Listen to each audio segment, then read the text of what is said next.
할렐루야. 말씀과 기도로 시작하는 행복한 아침입니다.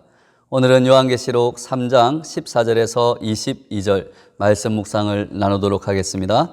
수많은 학자들이 라오디게아 교회야말로 말세의 상징적인 교회라고 말합니다. 라오디게아 교회가 책망받을 수밖에 없었던 이유는 무엇입니까? 첫째로 이들은 차지도 뜨겁지도 않았기 때문입니다. 이 구절을 해석할 때 흔히 뜨거운 것은 열심히 믿는 것이고 차가운 것은 안 믿는 것이라고 하면서 믿든지 안 믿든지 둘 중에 하나를 해야 한다는 식으로 말을 합니다. 그러나 이 구절은 그런 뜻이 아닌 것 같습니다. 고대 중동의 식생활 풍속에 따르면 그들은 아주 뜨거운 물을 먹든가 아주 차가운 물을 먹든가 했지 미지근한 물은 아예 마실 수 없는 것으로 생각했다고 합니다. 그리고 제단에 사용하는 물도 뜨거운 물이든지 차가운 물을 사용했지 중간 물은 사용하지 않았다고 합니다. 또한 라오디게아라는 도시는 생활용수가 절대적으로 부족해서 주변에 있는 히에라볼리와 골로세라는 도시에서 생활용수를 가져와 사용했습니다. 히에라볼리는 온천 도시라서 땅속에서 뜨거운 물이 펄펄 끓어오릅니다. 이곳에서부터 11km 정도 떨어져 있는 라오디게아에 그 뜨거운 물을 공급하도록 수도관을 설치했다고 합니다. 골로새는 아주 차가운 물로 정평이 난 도시였습니다. 그래서 차가운 식수는 주로 골로새에서 끌어다 사용했습니다. 그러므로 차지도 뜨겁지도 않다는 말은 쓸모가 없다라는 말입니다. 생각해 보십시오. 한 교회에 미지근해서 쓸모없는 교인들로 꽉 차 있다면 예수님이 보시기에 존재 이유를 상실한 책망받을 수밖에 없었던 교회라고 할 수 있습니다. 둘째로 이들은 자만심에 취해 있었기 때문입니다. 그 당시에 라오디게아에는 상류 계급의 사람들이 많이 살고 있었습니다. 17절 말씀 보면 나는 부자라 부요하여 부족한 것이 없다는 말은 부요한 사람들이 많이 출석했던 부자 교회였다고 말할 수 있습니다. 그러나 이상하게도 물질적으로 풍요한 교회는 현실에 안주하려는 경향이 강한 것 같습니다.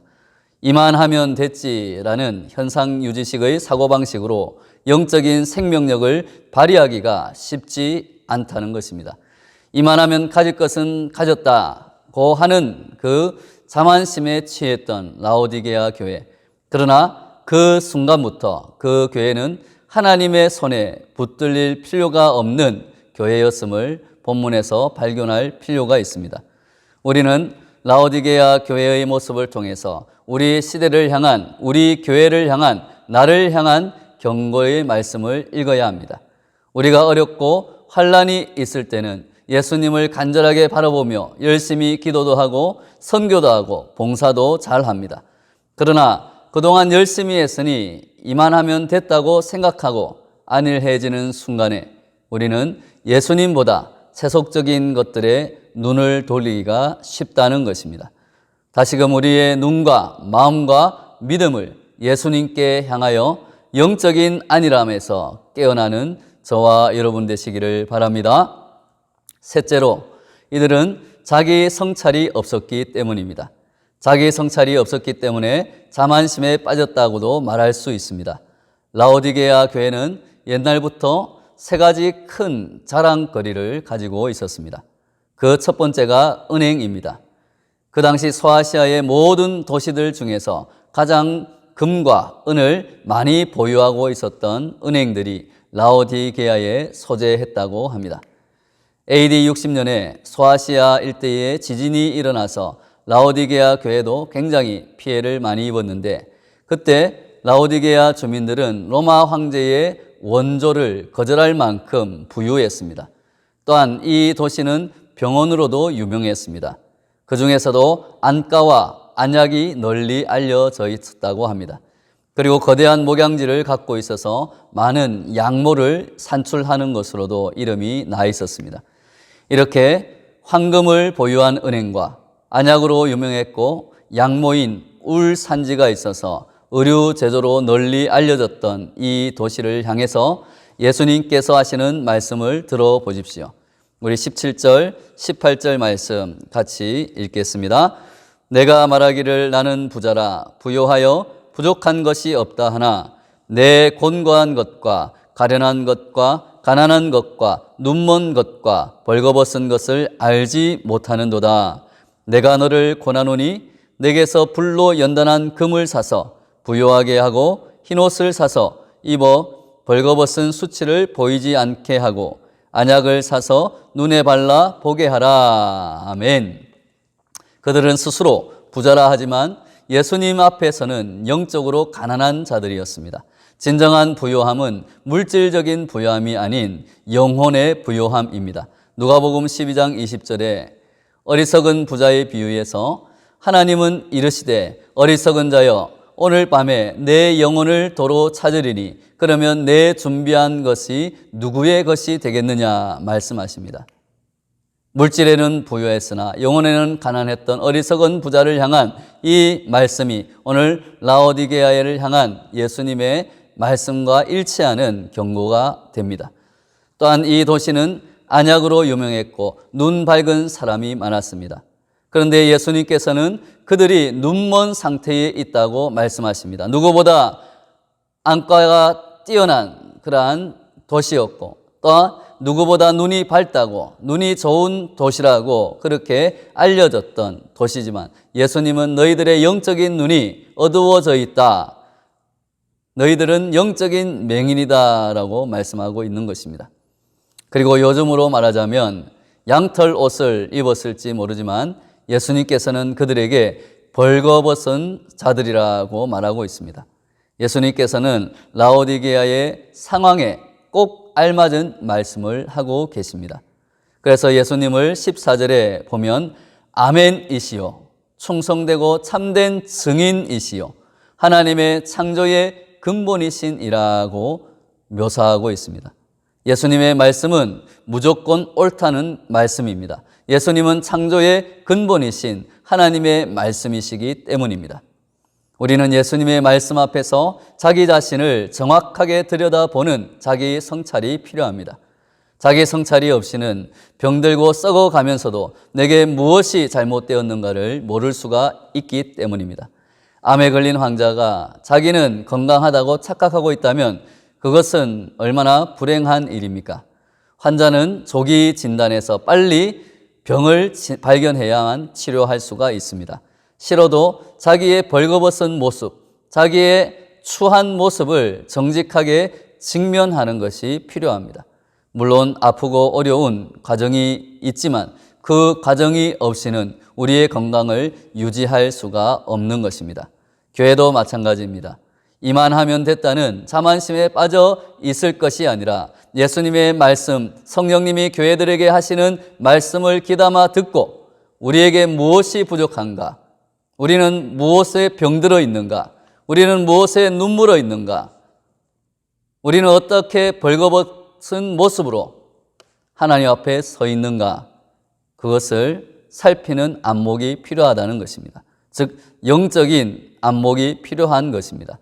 예수님이 라오디게아 교회에게 주시는 회복의 말씀, 약속의 말씀을 우리는 귀담아 들어야 할 것입니다. 첫째로 내 자신을 발견하고 치유하라고 말씀하십니다. 18절 말씀 다시 한번 읽어보겠습니다. 18절 말씀 내가 너를 권하노니 내게서 불로 연단한 금을 사서 부요하게 하고 흰 옷을 사서 입어 벌거벗은 수치를 보이지 않게 하고 안약을 사서 눈에 발라 보게 하라. 아멘. 이것은 영적인 것입니다. 불로 연단한 금은 아마도 믿음일 것입니다.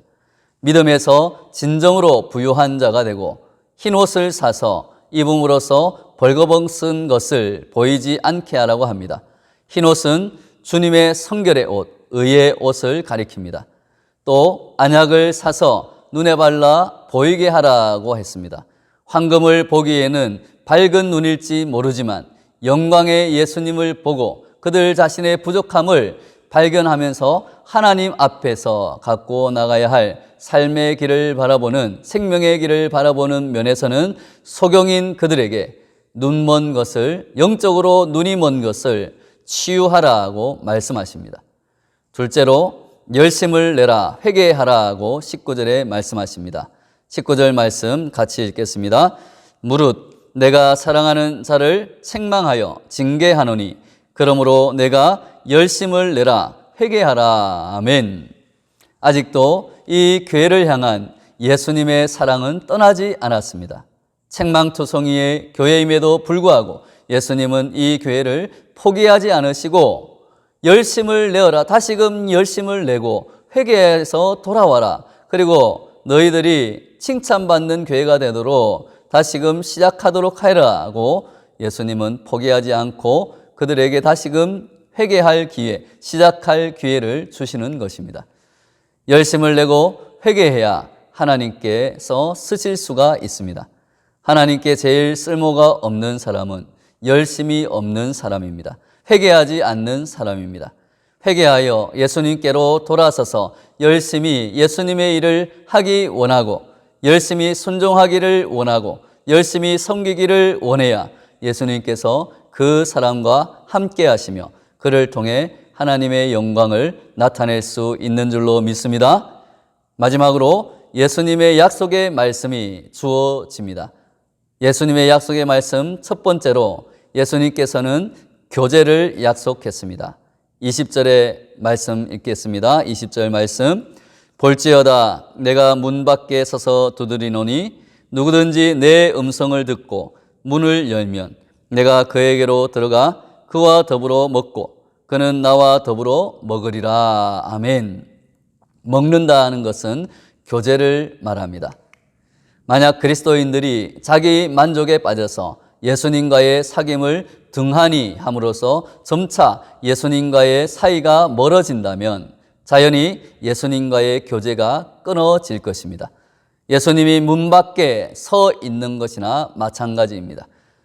그와 더불어 먹고 그는 나와 더불어 먹으리라. 함께 교제하며 함께 동행하며 함께 의논하며 함께 하나님 나라를 위하여서 일하자고 예수님은 문 밖에서 지금 두드리고 계신 것입니다.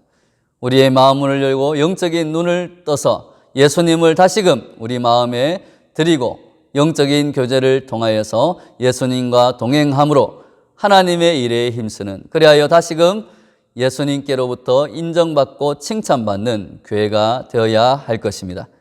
둘째로 예수님께서는 아버지의 보좌에 함께 앉게 해 주시겠다고 약속했습니다. 21절 말씀 같이 읽겠습니다. 이기는 그에게는 내가 내 보좌에 함께 앉게 하여 주기를 내가 이기고 아버지 보좌에 함께 앉은 것과 같이 하리라. 아멘. 동양권에서 주로 볼 수 있는 광경이 있습니다. 옛날 중동에서도 왕의 보좌 옆에는 가장 큰 공을 세운 신하를 앉히는 자리가 있었습니다. 거기에 앉는 신하는 생애 최고의 특권을 누리는 것입니다. 이와 비슷하게 하나님 아버지의 보좌에 함께 앉는다는 것은 하늘나라에서 하나님과 영원토록 교제하리라는 의미입니다. 하나님이, 예수님이 인정해 주신다는 것입니다. 예수님은 이 땅에서도 영원토록 예수님과 함께하며 예수님의 인도 앞에 민감하게 반응하는 사람들을 통해서 자신의 일을 펼치시고 행하십니다. 그리고 그의 영광을 드러내시고 그 사람을 결국은 하나님 앞에서 높여 주실 것입니다. 열심과 충성을 잃어버린 교회는 예수님의 마음을 불편하게 할 뿐입니다. 물질적 풍요와 안일한 삶은 우리가 경계해야 할 영적인 장애물입니다. 세속적 부요 속에서 우리의 마음이 둔해지고 미지근해지지 않았는지 우리는 살펴보아야 합니다. 우리의 영혼이 주님을 마음 다해 뜨겁게 사랑하도록 가난한 심령 안에 예수님을 초청하시기 바랍니다. 다시금 회개하여 열심을 내어서 하나님의 구원 사역에 꼭 필요한 성도로 쓰임받고 아버지 보좌에 함께 앉은 것과 같은 영광을 누리시기를 예수님의 이름으로 축원합니다.